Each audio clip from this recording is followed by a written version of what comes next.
Pour pallier l'insuffisance de films inspirants qui subliment la jeunesse africaine, l'association TELNB Africa a décidé de promouvoir au Cameroun la première édition de la résidence d'écriture tabac pour les courts-métrages merveilleux africains. Organisé du 20 mars au 2 avril 2023, cet événement veut valoriser le cinéma africain à travers la sélection de 6 projets de courts-métrages qui racontent des histoires inspirantes autour des jeunes.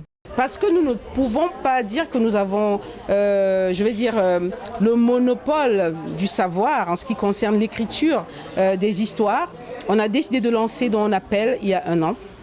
On a fait un appel à projets de courts-métrages merveilleux qui présentent donc la force de notre jeunesse, qui inspire cette jeunesse-là à montrer qu'ils sont capables de changer le monde.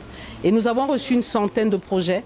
Et parmi ces 100 projets, où il fallait à tout prix que le réalisateur soit africain, on a pu en retenir 6 qui donc sont les lauréats qui prennent part à cette résidence. Durant la dite période, les 6 jeunes sélectionnés vont produire des courts-métrages qui seront réécrits sous l'encadrement d'experts dans l'écriture de films. À l'issue de cette opération, les participants recevront de la part de l'association une aide symbolique d'1,5 million de francs CFA pour la production des 10 courts-métrages.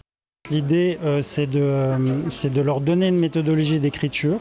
Donc en fait, cette méthodologie va servir à la fois pour écrire ce scénario, mais pour écrire n'importe quel scénario. Chaque scénario respecte des temps de passage et en fait, sur base d'un schéma qu'on va expliquer, on va travailler tout d'abord en atelier, on va lire le projet de chacun, on aura des questions à poser, on va essayer de deviner les pistes qu'il faut retravailler, quels sont les points positifs du projet, quels sont les points négatifs.